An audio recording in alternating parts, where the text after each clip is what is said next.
Tiago, capítulo 5, vamos abrir, versos de 1 a 6. É um texto que o pastor Nairo usou, mas ele não aprofundou esse texto, porque ele usou apenas uma base para falar posteriormente do sistema de opressão do capitalismo na área econômica, né, do quanto isso oprime o interesse econômico falando mais alto. E Tiago nos fala. Eu convido você a ficar de pé. Parece que é um senta-levanta, levanta-senta, mas é por conta da honra da leitura da palavra. A gente dá tanta honra a tantos homens e não devemos honrar muito mais a palavra de Deus. Se você for um dia ao Palácio de Buckingham, na Inglaterra, você não pode ficar sentado e nem dar as costas para a Rainha Elizabeth. E aquela mulher, acho que ela vai chegar a mais de 120, né? Já está firme, forte, né? Os filhos prestes a receber a coroa, mas ela não morre, permanece firme, e jamais um inglês, um súdito, pode dar as costas em tantos metros de distância da rainha. Imagina para o Rei dos Reis e Senhor dos Senhores. Então vale a pena ficarmos de pé para a palavra do Senhor, que não é do Fernando, é do Senhor. O Fernando vai apenas ler o texto da palavra de Deus. Vamos abrir em Tiago, capítulo 5, verso de 1 ao 6. Atendei agora, ricos, chorai, lamentando por causa das vossas desventuras, que vos sobrevirão. As vossas riquezas estão corruptas, as vossas roupagens comidas de traça. O vosso ouro e a vossa prata foram gastos de ferrugens, e a sua ferrugem há de ser por testemunho contra vós mesmos, e há de devorar, como fogo, as vossas carnes. Tesouros acumulastes nos últimos dias. Eis que o salário dos trabalhadores que ceifaram os vossos campos, e que por vós foi retido com fraude, está clamando. E os clamores dos ceifeiros penetraram até aos ouvidos do Senhor dos Exércitos. Tendes vivido regaladamente sobre a terra, tendes vivido nos prazeres, tendes engordado o vosso coração em dia de matança. Tendes condenado e matado o justo, sem que ele vos faça resistência. Pai, nós deixamos o teu livro aberto, sagrado, para falar ao nosso coração, que o homem não fale de si mesmo, mas que a tua palavra seja um instrumento capaz, uma espada afiada para corrigir-nos e falar ao nosso coração. Em nome de Jesus, oramos agradecidos. Amém e amém. Pode sentar, queridos. O tema hoje da nossa pregação, porque nós estamos estudando Tiago durante esse mês de novembro e dezembro, é o dinheiro quando o dinheiro fala mais alto. Um grande problema que oprime e aflige as pessoas. Quem está vindo hoje pela primeira vez, não se assuste, não fique preocupado. Nenhum de nós aqui, a começar de mim, é uma pessoa desequilibrada. O problema não é o dinheiro. Paulo disse que o amor ao dinheiro é a raiz de todos os males. O problema não é o dinheiro. Todos nós precisamos de dinheiro para comprarmos comida, para trabalharmos, pagarmos as nossas contas. Mas até mesmo existe na Bíblia e no Novo Testamento princípios sobre a mordomia cristã. O cuidado com os bens, os dons que Deus nos deu, e Deus tem dado até a pessoas não cristãs recursos financeiros grandes. E algumas dessas pessoas sabem administrar recursos. Nem todos sabem. Às vezes eu fico impressionado como certas pessoas, grandes empresários, que têm muitos recursos financeiros. Algumas delas, além de saberem administrar, elas também têm um coração compassivo, misericordioso, um coração dado a ajudar aqueles que necessitam. Hoje de manhã nós comentamos acerca dessa passagem sobre aflição. Por isso que Tiago falou no versículo de número 13, do capítulo 5. Leiam agora. Está alguém entre vós o quê? Sofrendo. E muitas das aflições que nós estamos sofrendo no Brasil hoje é devido a uma grande recessão econômica. É devido a uma grande crise financeira. Que bom que eu e você podemos estar até gozando de algo positivo na nossa vida. Não estamos passando tantas privações, mas essa não é a realidade de muitas pessoas que estão aí fora. Nós ainda temos um índice de aproximadamente 12 milhões de desempregados, fora os que estão na informalidade do mercado de trabalho. Por outro lado, nós podemos perceber até hoje quantas pessoas, a partir desse texto, ainda são instrumentos das trevas para oprimir, reter recursos onde poderiam transmitir parte desses recursos, pagar os salários dos seus trabalhadores em dia.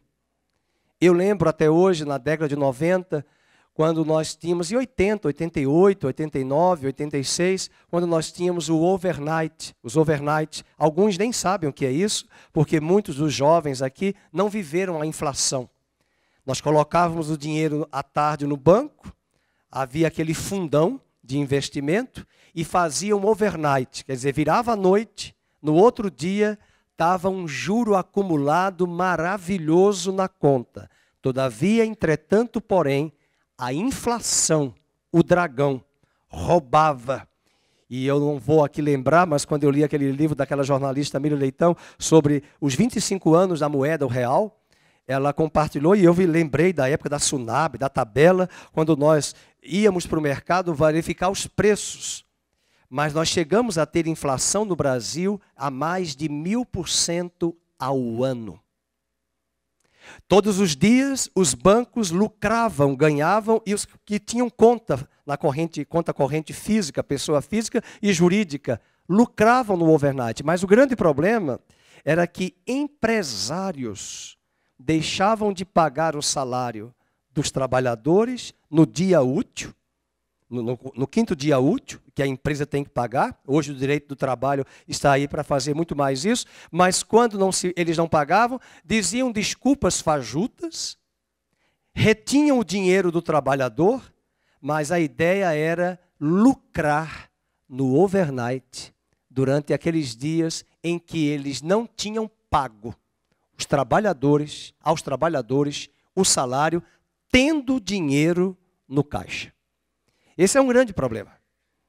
Hoje a justiça do trabalho, o direito do trabalho, é uma das grandes áreas do direito do Brasil que atua de uma forma muito forte, de tentar coibir.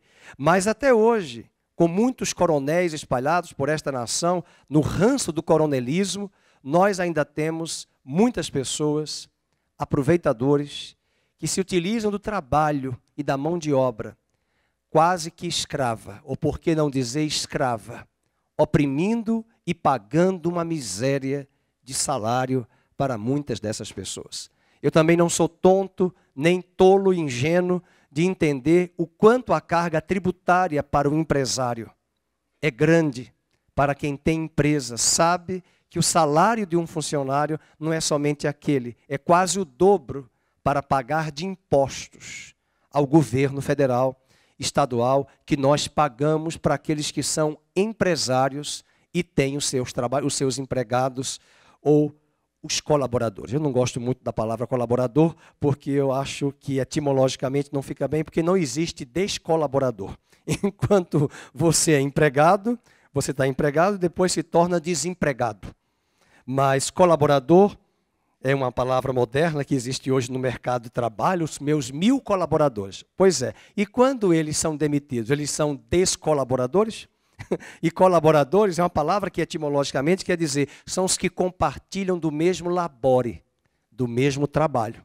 Então é colaborador ou descolaborador, porque ele vai ser demitido um dia. Né? Então é bem melhor você ser chamado de funcionário, empregado, do que colaborador. Porque depois ele colaborou 25 anos na empresa. Chute na massa glútea, porque eu estou pregando, né, irmão? Chute, e depois ele não é mais Colaborador. Ele é simplesmente um descolaborador. Mas não existe a palavra descolaborador. Mas é uma palavra que eu questiono no mundo do mercado aí de trabalho, onde a gente ouve todo, porque é uma tendência muito grande de nós usarmos essas palavras e nós vamos só transmitindo, né? Usando no WhatsApp, usando nas empresas como chavão. Mas eu sempre pergunto, como um bom professor de filosofia, o que essa palavra quer dizer? O que essa palavra quer dizer? Não use a palavra em vão. O que essa palavra quer dizer? Diga a palavra. Pergunte a você que palavra é esta, né? Então, fica aí a dica de colaborador, colabore, aquele que compartilha e que é cooperador do mesmo trabalho. Mas tudo bem, vamos voltar aqui para falar do dinheiro a partir do capítulo 5 de Tiago. 3 pontos que eu quero considerar. Primeiro, a forma de obter riqueza. Segundo, a maneira dos ricos usarem suas riquezas. E terceiro aspecto, o que acontecerá com as suas riquezas. Eu vou repetir, o primeiro aspecto é a forma de como se obtém essas riquezas. Muitas vezes ilícitas. O segundo aspecto é a maneira como os ricos usam essas riquezas. E terceiro e último, o que acontecerá com essas riquezas naquele dia. Vamos voltar para o primeiro. É a forma de obter ou para fins ilegais que o Evangelho e o livro de Tiago, a carta, nos condena acerca disso. Por exemplo, veja o versículo 4. O apóstolo Tiago diz: eis que o salário dos trabalhadores que ceifaram os vossos campos e que por vós, leio aí na tela, foi o quê? Retido. Ali na tela aparece para mim, com fraude. Então o problema está em como obter essas riquezas e a finalidade para fins ilegais. Ilícitos. Isso é o que Deus condena. Não há nenhum problema na riqueza. Não há nenhum problema em a sua empresa lucrar. Não há nenhum problema dos seus negócios lucrarem. O problema está nas coisas ilícitas e no modus operandi de se fazer e articular as coisas. Qual é a estratégia deles? Estão retendo o salário dos trabalhadores, eles não pagam aos trabalhadores, os trabalhadores não têm advogado, porque quem tem dinheiro pode ter poder político. E se tem poder político e tem dinheiro, pode comprar o judiciário. Eu não sou Deus para saber, mas eu queria ser uma formiguinha para saber o que se passa em certas instâncias, nos tribunais, principalmente na Suprema Corte.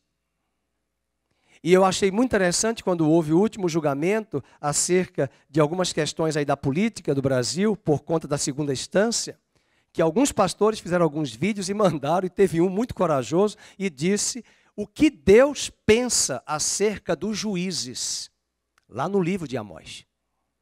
Deus fala em Amós dizendo: ai dos juízes que dão sentenças falsas, que foram subornadas ali, com subornos, com roubo, com fraude, para oprimir o pobre.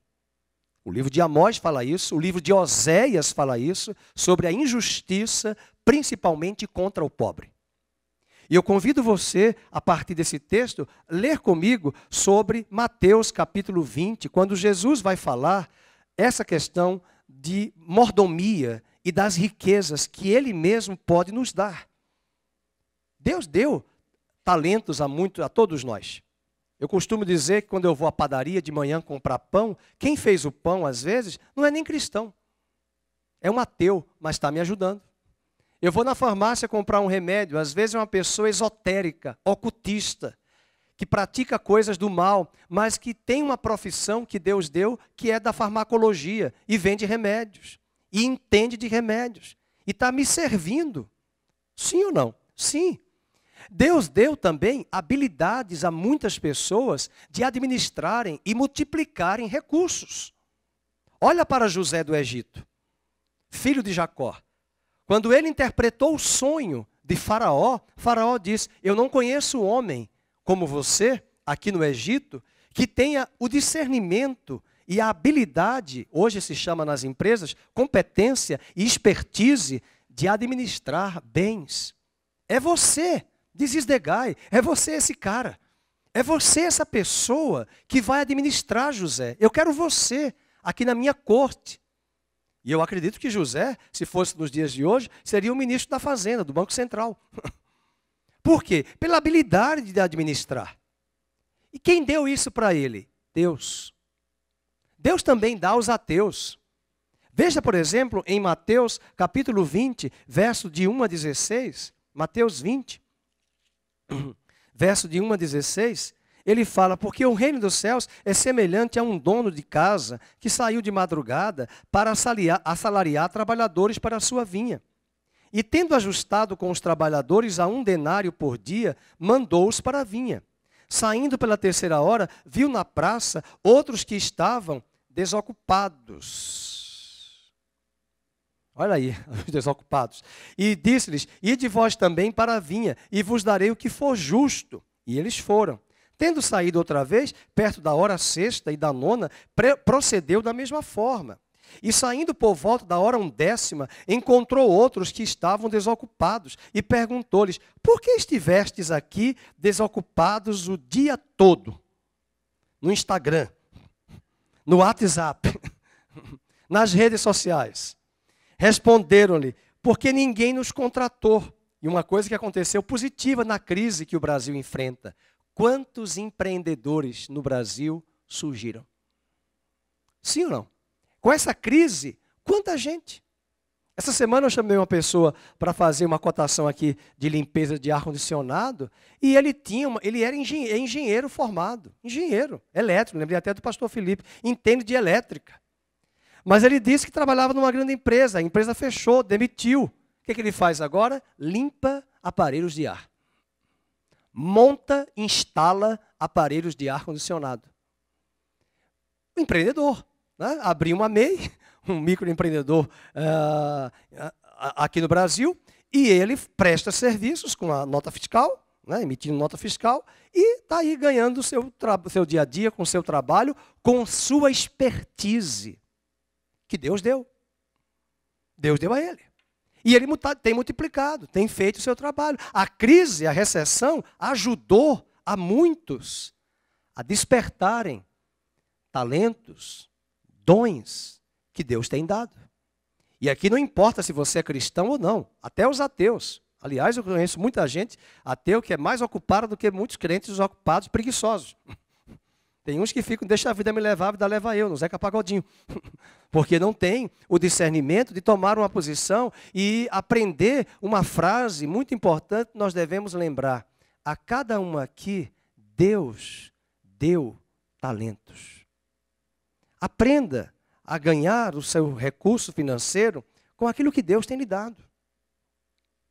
Hoje em dia eu falo para os jovens, não se prenda a uma profissão, um diploma só. A geração do meu pai, a geração de 40 anos atrás, 50 anos, você tinha um diploma. Se aposentava com aquele mesmo trabalho, na mesma empresa, com aquele mesmo diploma. Hoje, com os saberes interdisciplinares, o mercado de trabalho exige em profissionais que seja bom em algo, mas que tenha know-how e expertises em outras áreas e vai se flexibilizando para trabalhar até em outras áreas, na própria empresa e não apenas na função da Gabriela. Gabriela é que eu nasci aqui, eu vou morrer aqui e vou ficar aqui. Você vai se adaptando, você vai se adequando. Mas você é bom, você não é bom em tudo. Eu não sou bom em tudo. Você não é bom em tudo. Mas você tem. Essa semana eu estava lendo o Estadão, o jornal, e eu lembrei até do Renan e de outros que são formados em TI. Quem é formado aqui em TI e em computação? Levante a mão. Aqui você que pensam, né? E o Renan também e outros. Mas eu fico pensando, quantas pessoas... Aí eu estava lendo um artigo de um rapaz, lembrei até do Caio, né? Que o Caio é formado em publicidade. Eu lembrei de esse rapaz de 24 anos, está lá no país da Polônia, uma grande empresa contratando brasileiros formados em TI, em computação, porque está faltando mão de obra lá para as startups, para os aplicativos, para as ferramentas na área de TI na Polônia, salários de 5.000 euros, com estabilidade para ficar, no mínimo, 5 anos na Europa, na Polônia. E aí o rapaz dizia, eu nunca pensei que eu ia ficar trabalhando, vindo da Polônia. Eu queria Estados Unidos, hoje estou na Polônia. 24 anos. E ele está recrutando outros jovens do Brasil que têm que ter formação em TI. Agora, põe o pastor Fernando para trabalhar na TI. Vai ser uma negação. Mas cada um no seu quadrado, né? Cada um na sua área. A minha área é a área de humanas, mas tem áreas de exatas, há áreas da saúde. Mas hoje, os saberes, eles são muito interdisciplinares. Tem empresas hoje de publicidade que ela tem profissionais de exatas, de humanas e de ciências da saúde. Porque todo conhecimento hoje é importante. Eu pergunto, qual é aqui o cidadão que está nesse culto hoje que não tem talentos? Deus te deu talentos. Amém, queridos? Eu não estou num velório, não, né? Eu estou num culto, amém? Eu estou num culto. Deus te deu talentos. Então vamos aprimorar esses talentos. Tá bom? Eu sabia que tem uma mulher no livro de Atos que ela era costureira. Ela morreu. E a Bíblia diz, Dorcas, e a Bíblia diz que a igreja primitiva orou, a mulher já tinha morrido, já estava na pedra para ser sepultada. E a Bíblia diz que o povo chorava e chamaram o apóstolo Pedro, que estava ali próximo à região de hoje, até Tel Aviv, lá em Israel. E eles, vamos chamar Pedro, porque ela morreu. E por quê? Por que eles queriam que ela ressuscitasse? Sabe por quê? Porque ela costurava para os membros da igreja. Vai no shopping ver quanto é hoje uma costura fazer uma barra. Ontem eu estava lá, discuti até com a moça, minha filha, eu vou montar uma costura aqui nesse shopping, na minha casa, que é R$100 para fazer uma barra de um vestido. Não tem condições, eu vou montar. Até discuti lá com a mulher, fechei o semblante, um absurdo. E o ajuste lateral, e aqui no vestido, na barra e o ajuste, R$100. A Cidinha está ali para desmaiar. Né? Pois é, mas é porque é shopping. Mas eu pergunto, mas é o que Dorcas sabia fazer, costurar. Estou olhando ali para a Rose, a pedagoga, que costura. Né? Quanta costura ela já fez? Oi? Oi? Não está muito caro não, né? Ela... Eu falei, mas nossa, fui fazer as contas olhando para o vestido, meu Deus do céu. Não está muito caro não, né? R$100 fazer a barra, né? Tá bom, tá barato, né, irmãos? Tá barato, tá bom. Vamos lá, é porque ela é costureira. Ela também costura, brincadeira, Rosa. Ela realmente costura. Mas eu queria dizer, são talentos. São talentos. E às vezes nós não multiplicamos esses talentos. Nós não usamos esses talentos. E diz o texto, no verso de número 5, verso número 7, respondeu-lhe, porque ninguém nos contratou. Ao cair da tarde, verso 8, disse o senhor da vinha ao seu administrador, chama os trabalhadores e paga-lhes o salário, começando pelos últimos, indo até os primeiros. Então veja como Jesus é muito bom na área de pagar o que é devido aos funcionários. Ele está usando uma parábola. Lógico que ele está usando. Jesus não tem uma empresa aqui na terra, mas ele está mostrando a importância dos que têm os seus trabalhadores. Não é justo você não pagar o seu empregado no dia, tendo salário, tendo dinheiro, para lucrar nos overnights. Essa é a lógica. Então, o versículo de número 11 diz, mas tendo recebido, murmuravam contra o dono da casa. Então Jesus traz aqui uma lição tanto para corrigir os trabalhadores, os que ficaram ali desocupados e que não queriam se posicionar, como também nos mostra a advertência da importância de pagar aos trabalhadores em dia. E é essa crítica que Tiago está falando na sua carta. Voltando agora, vamos para uma outra passagem muito interessante sobre Deuteronômio 24, 14 e 15. Eu sei que tem aqui alguns advogados na área do trabalho, e aqui tem aqui um bom conteúdo de justnaturalismo, direito natural, para mostrar que muito antes do direito surgir o direito positivado. já existia no justnaturalismo hebraico, no direito natural hebraico, princípios de se pagar o trabalhador em dia. Abra sua Bíblia, por exemplo, em Deuteronômio 24, coloque aí o verso 14 e o verso 15 na tela. Vamos ler rapidamente. Não oprimirás o jornaleiro pobre, o diarista que vai ali entregar todo dia, e necessitado, seja ele teu irmão ou estrangeiro que está na tua terra. Agora leia em voz alta o verso 15.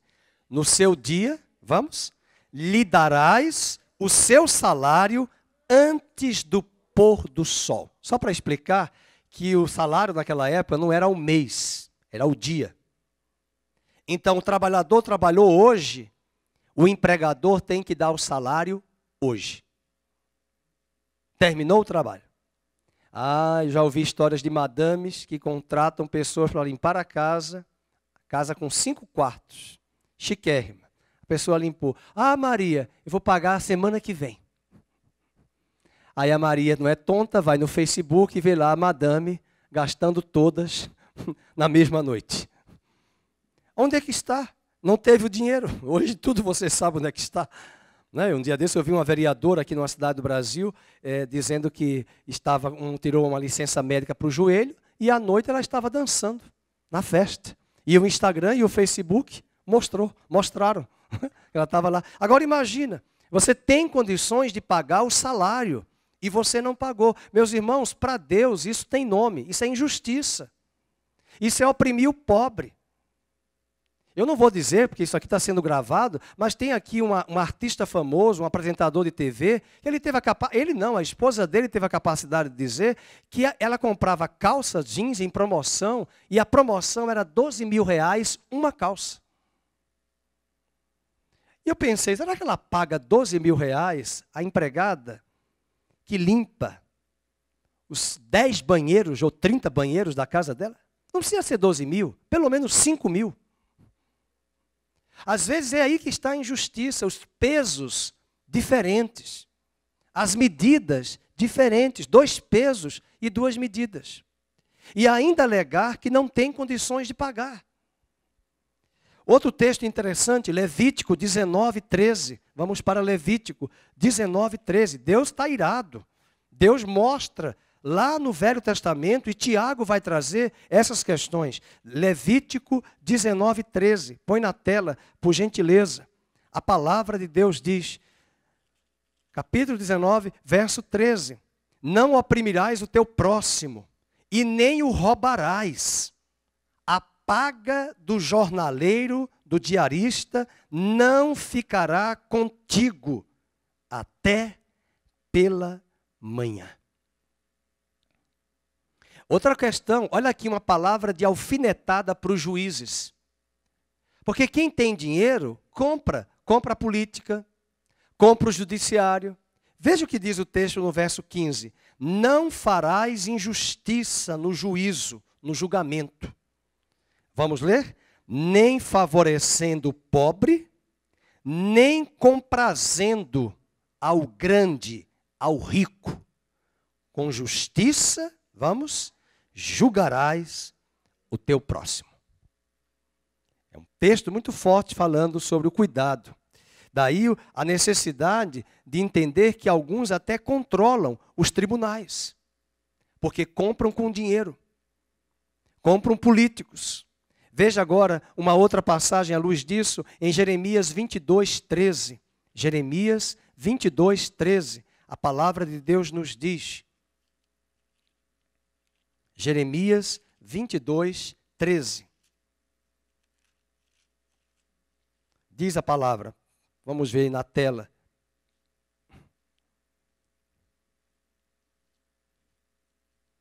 Será que é esse texto 22:13? Creio que sim. Ai daquele que edifica a sua casa com injustiça e os seus aposentos sem direito, que se vale do serviço do seu próximo sem paga e não lhe dá o salário. Ai daquele que se aproveita. Às vezes, nós queremos, até no meio evangélico aqui nosso, nós queremos chamar o irmão que trabalha e pedir para que ele faça de graça. Não, é o trabalho dele. Ele tem conta para pagar. Hello. Chama a cantora dela aí, hello. Ela tem que pagar as contas. Tem alguém aí a pagar? Tem alguém aí que precisa pagar as contas. Como é que você vai usar o trabalho do irmão e ele tem que fazer de graça na sua casa e no seu escritório? Não. É o salário dele, é o trabalho dele, ele precisa disso. Outro aspecto aqui importante, vamos abrir em Deuteronômio 17, quando Deus criou os tribunais e mandou Israel estabelecer juízes, levantar juízes. Quem é aqui do direito, pega essas passagens aqui, são muito importantes para entender como Deus ama o direito. Aliás, o Salmo 89 é uma coisa muito bonita. O Salmo 89 é Deus falando com Davi. E Davi diz assim, a justiça e o direito são a base do trono de Deus. A justiça e o direito são a base do trono de Deus. Deus ama a justiça. E até tem uma cantora aí que gravou um CD há muitos anos atrás, o advogado fiel. Jesus é advogado. 1 de João diz que se nós confessarmos a Ele o nosso pecado, Ele é fiel e justo porque Ele é o nosso advogado. Aquele que pega de um lado e nos leva diante do juiz e nos dá a sentença, não de condenação, mas de isenção de culpa.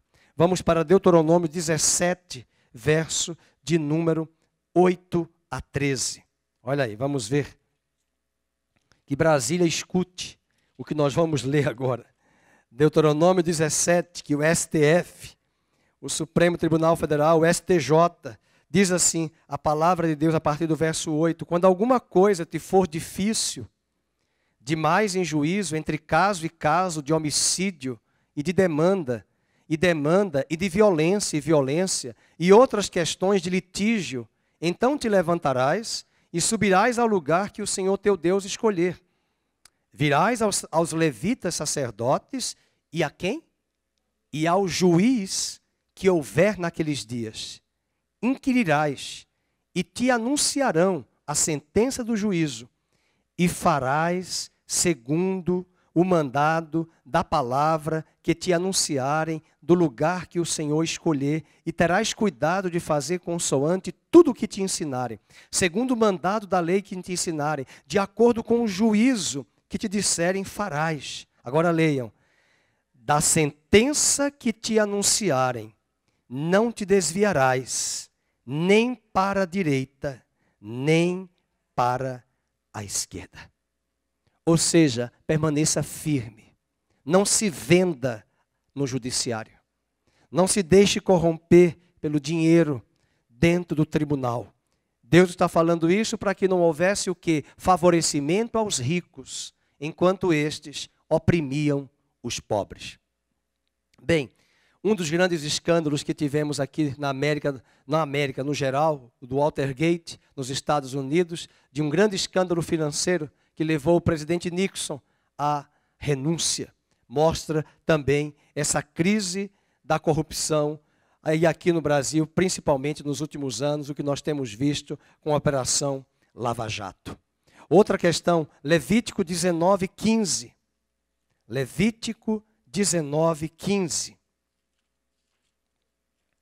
Vamos colocar aí na tela, 19, 15. A palavra de Deus também diz, não farás injustiça no juízo, nem favorecendo o pobre, nem comprazendo ao grande, com justiça julgarás o teu próximo.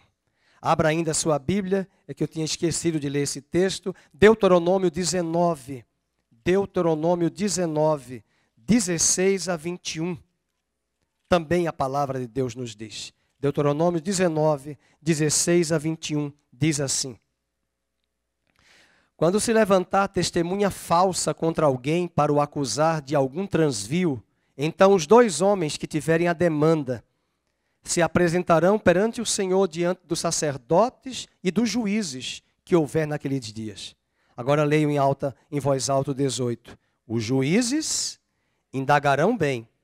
Se a testemunha falsa e tiver testemunhado falsamente contra seu irmão, far-lhe-ei como cuidou fazer a seu irmão, e assim exterminarás o mal no meio de ti. Ok? Então, esse é um texto importante mostrando da importância dos juízes. Mas, queridos, eu poderia transitar aí outros textos, mas de onde vêm as riquezas? Abra sua Bíblia no Salmo 50, verso 10. Toda riqueza pertence a Deus. Toda riqueza. Toda riqueza pertence a Deus. Nós somos apenas seus mordomos. E o salmista vai nos dizer que toda riqueza pertence a Ele. Eu já vi muitas pessoas desejando avidamente serem ricas, mas não são nem capazes de sair da mesa e lavar os pratos na cozinha. São preguiçosas. Elas acham que o dinheiro virá facilmente. E esse é um grande problema sério do coração do homem. E Salomão vai dizer, vai ter com a formiga, ó preguiçoso. Quando nós olhamos tantas pessoas que desejam ser ricas, mas não se movem em nada para coisas até práticas, para trazer o sustento para o hoje, mas sempre estão pensando no amanhã. Verso 10, pois são meus todos os animais do bosque, e as alimárias aos milhares sobre as montanhas. São meus, Deus está falando, são meus todos os animais. Alguém já viu uma frase, não gosto muito dela, mas eu, de vez em quando dou risada quando eu vejo. Eu sou filho do dono. É alguma coisa assim, né? Eu não sou dono da terra, mas eu sou filho do dono. Alguma coisa nesse sentido. E na verdade, diz o salmista, do Senhor é a terra e a sua plenitude, o mundo e aqueles que nele habitam. Do Senhor é a terra. Deus nos deu recursos e o que Ele tem nos dado, que sejamos mordomos para administrar. Vamos ao segundo aspecto, é a maneira como os ricos usam as suas riquezas. Vamos usar agora mais o livro de Provérbios. Vai comigo para Provérbios capítulo 13, verso 11. Provérbios 13, verso 11. Os bens que facilmente se ganham. Olha aí. Os bens que facilmente se ganham, esses diminuem. Mas o que ajunta a força do trabalho terá aumento. Ou seja, o que se ganha muito facilmente, explorando o outro, pode se perder também facilmente. É o que o texto nos ensina. Outro princípio, Provérbios 10, 4. Provérbios 10, 4. Vamos ver? O que trabalha com mão remissa empobrece, mas a mão dos diligentes vem a enriquecer-se. A mão dos que são diligentes, dos que não são acomodados, preguiçosos, mas que se esforçam, Deus faz prosperar. E eu não estou falando prosperar de ser rico, mas ter as necessidades básicas supridas. Vamos para Provérbios 23, verso 4. Provérbios 23, verso 4. A palavra de Deus diz, olha aqui essa ideia de que eu quero ser rico. Né? Uma vez uma pessoa falou, pastor, eu quero ser rico. Eu digo, então acorde cedo. Durma menos e acorde cedo. É para ser rico. Eu conheço muita gente rica que só dorme 4 horas por dia. 4 horas. Eu acho interessante, as pessoas falam mal dos Estados Unidos, mas os Estados Unidos, como todo país, tem seus defeitos. Mas é o país que tem o melhor modelo de democracia. Um dos grandes livros mais lidos no mundo, né, não estou falando da Bíblia, mas dos livros de história, que vale a pena ler. Agora esqueci o nome, estava tentando lembrar o nome do livro aqui, lembrei, depois fugiu a mente. Vou tentar lembrar. É de um Alex de Tocqueville, o autor. O livro já tem quase 100 anos. Ele fez um estudo entre França e Estados Unidos e mostra por A mais B que o país mais democrático do mundo são os Estados Unidos. Quando alguém vem falar agora nessas ordens de crise, essas crises de bipolaridade no Brasil, de política, ora, todo mundo do planeta quer ir para os Estados Unidos. Não estou falando todo mundo, você e eu. Eu não quero sair daqui, mas eu quero dizer, as pessoas que vão para os Estados Unidos é porque aonde elas estavam, elas perderam tudo, o país faliu. Elas querem ir lá por quê? Porque lá tem trabalho. E lá se paga bem pelo trabalho. Eu não estou dizendo que tem facilidades para quem chega lá e não tem condições de ficar legal. Vai ficar ilegal, é complicado. Mas em termos de oportunidades, de condições, tem de crescer. Estive em 2015 na Flórida visitando algumas igrejas e fiquei lá impressionado. Em uma igreja, 90% dos membros brasileiros, todos ilegais. Eu falei, irmão, vocês estão em pecado. Vocês estão em pecado, ilegais. Eu falei assim, meu Deus, é uma bênção, mas são ilegais. Inclusive o pastor, há 30 anos lá, e não pode vir para o Brasil. 30 anos, não pode vir. Os filhos nasceram lá, são americanos, mas ele não. E as ovelhas, e eu saí perguntando, ninguém quer voltar, ninguém quer voltar. Sabe por quê? Muitos deles continuam fazendo faxina, mas ganham $100 por meio período. $100, vão juntando e vão comprando seus bens e vão construindo sua casa. Então, que ideia é essa? Mas é porque o país oferece, mas não é de agora. Isso é o berço protestante que chegou lá. Você precisa ler o livro que eu falo aqui há anos, A Ética Protestante e o Espírito do Capitalismo. Foram os protestantes que chegaram lá, os puritanos ingleses, que eram diligentes, determinados. Trabalha em empresa americana. O Renan trabalha na IBM. Vai ver. Tem vários valores democráticos. Agora, chega lá na segunda-feira, naquele rito. Deixa a vida me levar. Não, é horário. Para entrar. São valores éticos e morais que têm que ser bem conservados. Integridade. Não tem essa de risadinha. Não, a gente pode. Não tem nada de risadinha. É trabalho. Isso é a cultura. Então isso mostra o quê? O que está escrito aqui em Provérbios. A diligência. A disciplina. Quer ficar rico? Dá uma lida em Provérbios 23, verso 4. Vamos ver. Não te fatigues para seres rico. Não apliques nisso a tua inteligência. Ou seja, não faça disso foco. Que o teu foco seja trabalho, e os puritanos pensavam assim, Deus, família, escola e trabalho. Os ingleses chegaram nos Estados Unidos e fizeram 3 coisinhas. Eles precisavam de mão de obra para trabalhar nas fábricas. O que eles fizeram? Escola, porque tem que ir para a escola para estudar, para ter know-how, leitura. Porque quando chegar na fábrica, como é que eu vou trabalhar com um manual se eu não sei ler?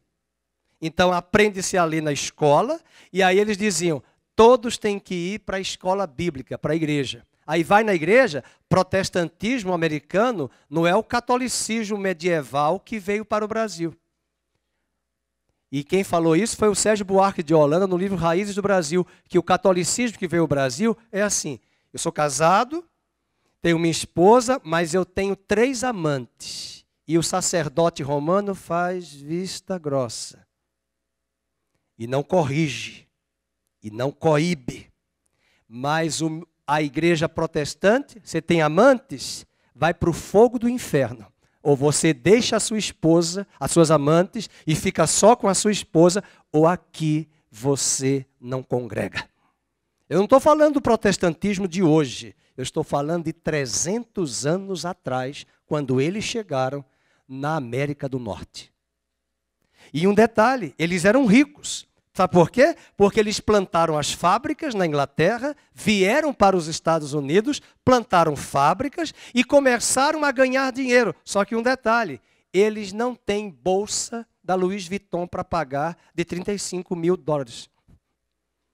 Quase desmaiei quando eu vim numa loja, a bolsa de uma loja lá da França, que eu fui, me segura, porque a bolsa mais cara custava 125 mil euros. Eu quase que perguntei lá em inglês para o dono da loja, escuta, qual foi a vaca que deu esse couro?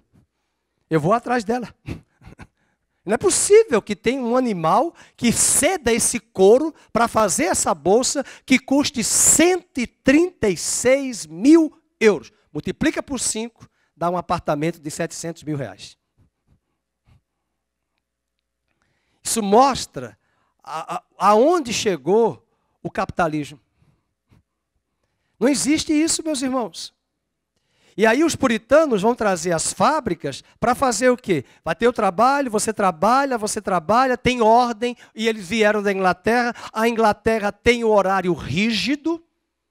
Você sabia que João Wesley, os metodistas, como João Wesley era, pensavam assim, 8 horas eu durmo, 8 horas eu trabalho, e 8 horas eu escovo os dentes, arrumo o cabelo, orelha, nariz, garganta, roupa, lavo roupa, passo roupa, vou para a cozinha, limpo a cozinha. Você tem 8 horas para fazer tudo isso. Aqui hoje é diferente, você fica 5 horas no trânsito. Mas você tem lá 3 vezes 8, 24. Tudo muito britânico. São esses puritanos que chegam na América do Norte. Aí eles começam a acumular capital. Só que eles não vão gastar. Sabe por quê? Porque eles não ostentam. Eles não têm luxo. E não fala mal deles não. Sabe por quê?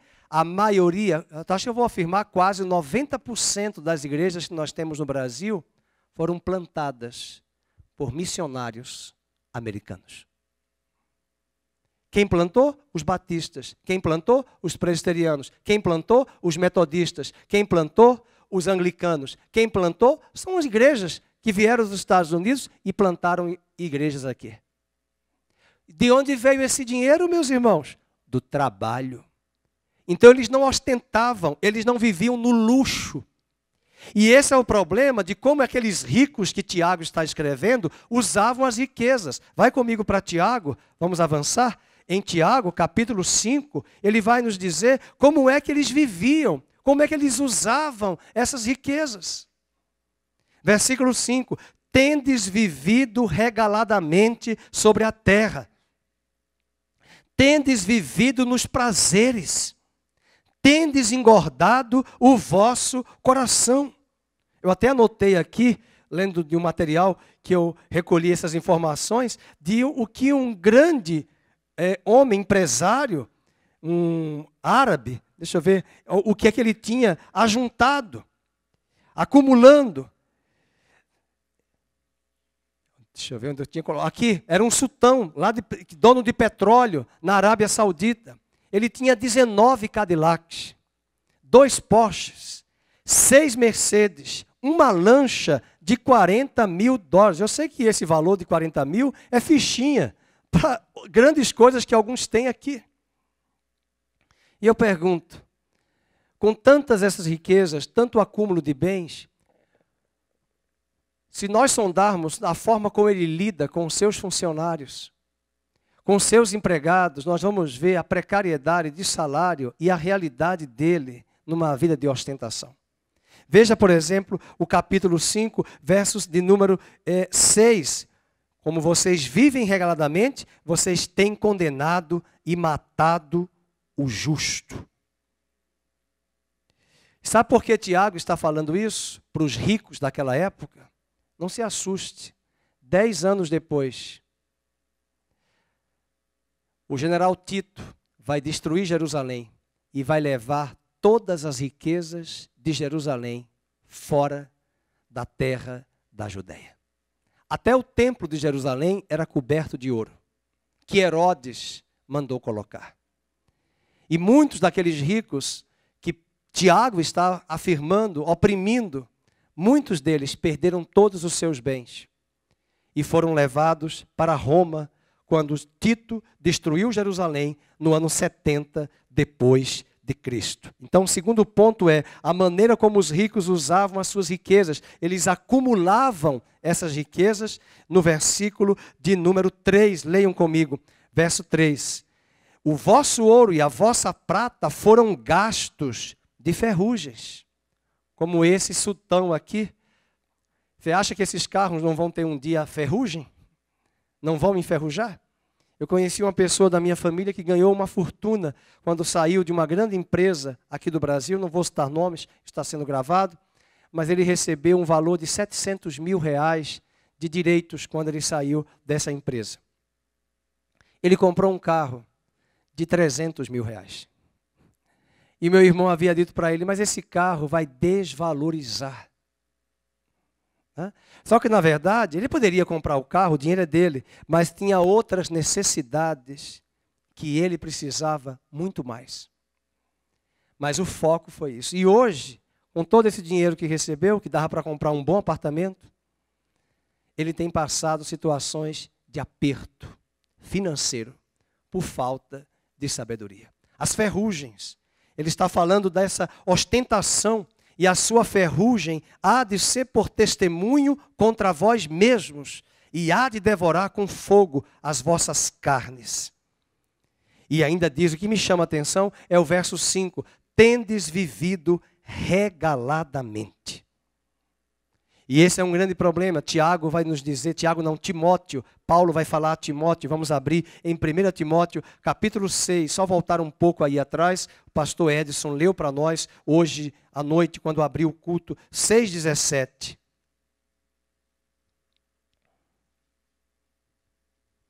Nós não podemos confiar nas riquezas e achar que nós só estamos bem, porque há muitos que podem ter tanto. Nós temos um empresário no Brasil que saiu na lista da Forbes dos empresários mais ricos do mundo. E hoje ele despencou.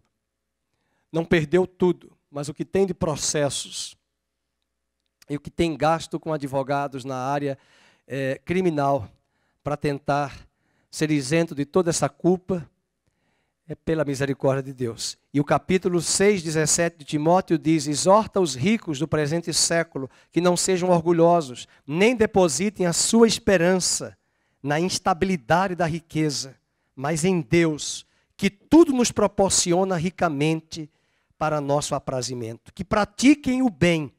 Deus não despreza o rico não, queridos. Tem muita gente rica, boa, humilde. Tem muito pobre metido a besta, usar uma expressão bem nordestina, né? Mas tem muita gente rica, humilde. Um homem que vende carro aqui na Orozimo Maia me falou, uma vez deixei de vender 2 carros caríssimos aqui na Volks, porque chegou um homem empresário de sandália havaiana, todo sujo de barro, e eu olhei para ele, não vai comprar nem fusquinha, quanto mais um carro. E, na verdade, o outro que ele foi dar a opção estava de terno, bem elegante. Não levou nada, porque quando foi olhar o CPF, só tinha dívida. E o outro que ele desprezou e chamou um amigo, vê aí para esse senhor aí, né? Ele pagou à vista, no débito, 2 carros, os mais caros da Volkswagen. E ele disse, nunca mais eu vou julgar alguém pela aparência. É sério. Às vezes nós olhamos, às vezes tem muita gente rica que não ostenta. Já vi pessoas aqui que têm recursos, que uma vez eu estava na Norte e Sul e me falou, pastor, está vendo essa pessoa aqui? É um homem riquíssimo, olha como ele está andando, de Gol. Tudo bem, era um carro blindado, mas de Gol. Porque se ele andar de Mercedes-Benz, dos carros que ele tem na garagem para poder andar, ele tem até helicóptero. Mas ele não queria andar porque ele é muito simples, ele gosta de andar na rua. O irmão me falou, conheço ele, pastor. Ele anda nesse carro. Na maior simplicidade. Isso mostra o coração de tantas pessoas que podem ter tanto, mas não são dentro desse padrão que Tiago e Timóteo, Paulo está falando a Timóteo. Veja o versículo de número 19, 18, que sejam generosos em dar e prontos a repartir. Que acumulem para si mesmo tesouros sólidos, fundamento para o futuro, a fim de se apoderarem da verdadeira vida. E ele está falando do fundamento sólido do Evangelho e da graça de Deus. Bem, quero finalizar falando sobre o terceiro ponto. O que acontecerá com essas riquezas? Versículo 2 e o versículo 3 diz que elas desaparecerão. They will disappear. Elas desaparecerão. No versículo de número 11, aliás, no versículo 2 da carta de Tiago, do capítulo 5, volta comigo para Tiago 5, verso de número 2. As vossas riquezas estão corruptas, as vossas roupagens comidas de traça, o vosso ouro e a vossa prata foram gastos de ferrugens, e a sua ferrugem há de ser por testemunho contra vós mesmos, e há de devorar com fogo as vossas carnes. Sabe o que Tiago diz? Palavra dura. Tesouros acumulastes nos últimos dias. E são esses tesouros. Tem um ditado popular que diz que o dinheiro fala mais alto, né? É verdade. Mas o que é que o dinheiro vai nos dizer no dia do julgamento? No dia do juízo final. Se o dinheiro fala mais alto, e no dia do julgamento, onde todos nós compareceremos diante de Deus. Essas riquezas desaparecerão e, se usadas indevidamente, Tiago vai nos dizer, ela vai corromper o nosso caráter. Versículo 3. E a sua ferrugem há de ser por testemunho contra vós mesmos. Tiago está falando numa metáfora, dizendo que essa ferrugem que o dinheiro traz, do acúmulo dos bens que vão se enferrujar, numa metáfora, traz ferrugem ao nosso coração, quando nós nos deixamos vender, ou nos vendemos aos valores podres e vis do sistema deste mundo. Outro aspecto é que o desperdício que o dinheiro pode nos trazer de uma grande oportunidade preciosa. Às vezes você tem a condição, a oportunidade não ajuda. E quantas pessoas podem partir desta terra? Lembrei daquela parábola que Jesus conta, daquele homem que juntou muitas sementes no celeiro. E ele disse, ó alma, veja como você está rica hoje. Olha quantos bens você tem. E Jesus falou na parábola, louco, hoje pedirão a tua alma. E na parábola que Jesus conta, diz que ele morreu naquele dia, novo, numa vida tão breve. E para quem ficaram essas riquezas? Com quem essas riquezas, aliás, para onde essas riquezas foram destinadas? Ele não pôde usar e administrá-las para um fim devido, diante de oportunidades preciosas. E eu encerro com Provérbios 19, 17. Vamos abrir Provérbios 19, 17. Tem um ditado popular que vocês me corrijam, eu não lembro como é que dizia, quem dá ao pobre empresta a Deus, né? Meu pai dizia, está na Bíblia, eu nunca li esse versículo, mas está na Bíblia de outra forma. Vamos ler Provérbios 19, 17. Quem não lê a Bíblia diz assim, está na Bíblia, tudo está na Bíblia. Eu falei, onde é que está na Bíblia? Faça a tua parte que eu farei a minha. Onde é que está na Bíblia isso? Eu nunca li. Faça a tua parte que eu farei a minha. Não está na Bíblia. Já li a Bíblia várias vezes, eu nunca encontrei esse versículo. Faça a tua parte. Agora, realmente, esse versículo popular, esse texto popular que diz, quem dá ao pobre empresta a Deus, é mais ou menos o que está aqui em Provérbios 19, 17. Vamos ver? Quem se compadece do pobre, ao Senhor empresta, e este lhe paga o seu benefício. E aqui nós não somos ingênuos. Jamais nós devemos dar algo a alguém pensando em recolher da própria pessoa que nós demos. Salomão diz diferente, lança o teu pão sobre as águas, depois de muitos dias receberás. E muitas vezes nós vamos receber de outras fontes aquilo que nós semeamos para outras pessoas, até em outras áreas. Você pode amanhã semear financeiramente numa pessoa e amanhã você receber de outra uma ajuda daqui a 30 anos, que alguém vai te usar, ser usado por Deus para te abençoar. Não espere dar para receber de quem você semeou, mas semeie naquilo que está ao seu alcance.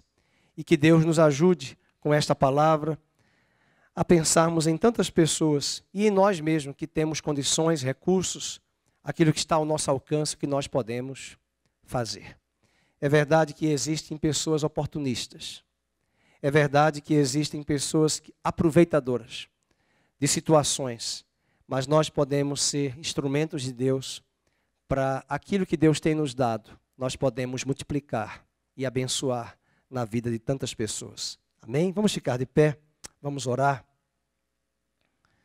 Vamos orar para que os que têm tantos recursos, que neste Natal, tanta gente aí fora nesse Brasil, seja abençoado. Minha oração é que o governo atual faça uma boa reforma tributária para que os impostos diminuam para os empregadores e haja mais oportunidade de porta de trabalho para tantos jovens em nosso Brasil, né? Nós sabemos o quanto o Brasil precisa de uma reforma tributária em nosso país. A carga tributária é altíssima e empresários sofrem e não podem custear mais empregadores, mais empregados em função dessa carga tributária. Curva a sua cabeça, vamos orar. Pai querido, essa é uma palavra que não é apenas para os ricos, é para todos nós. O Senhor tem nos dado talentos, dons, ferramentas, expertises, competências para administrarmos tantas coisas. Nós às vezes olhamos para esse texto, nós pensamos apenas nos ricos e nos poderosos. É bem verdade que esse texto fala isso. Mas nós oramos hoje à noite para que o Senhor traga sensibilidade ao coração desses poderosos, onde eles podem fazer tanto para o teu reino, tanto para a tua causa. Mas também pensamos em nós, naquilo que está ao nosso alcance, naquilo que nós podemos fazer, naquilo que nós podemos usar dos nossos talentos, dos nossos dons, para servirmos o reino de Deus. Venha nesta noite despertar cada um de nós, como disse Paulo a Timóteo, desperta o dom que há em ti, pela imposição das tuas mãos. Não apenas nos dons para a igreja, para o ministério espiritual, mas nós quero orar para que o Senhor desperte aqui hoje os talentos, as expertises que o Senhor deu a cada um, através da sua vida, da sua trajetória de formação, de valores, que o Senhor possa despertar hoje, que essas pessoas que estão sem norte, sem direção na vida profissional, na vida financeira, que o Senhor traga a elas um caráter empreendedor, um desafio de empreender algo a partir de uma competência que o Senhor tem dado a este homem e a esta mulher. Nós apresentamos as nossas mãos. A tua palavra diz que nós não podemos se apresentar diante de ti de mãos vazias, mas nós nos apresentamos a ti, orando para que o Senhor multiplique em nossas mãos o que o Senhor tem nos dado. E eu oro pelos jovens que aqui estão, jovens solteiros, jovens casados. Eu oro pelos adultos que estão aposentados, que precisam complementar renda, para que o Senhor dê a eles estratégias, diretrizes, normas, direções aos seus corações, para que o Senhor desperte neles hoje à noite condições para que eles possam pagar seus compromissos, suas contas, sua moradia, e eles possam lograr êxito e cumprir a tua palavra que diz: sejam prósperos, assim como é próspera a tua alma.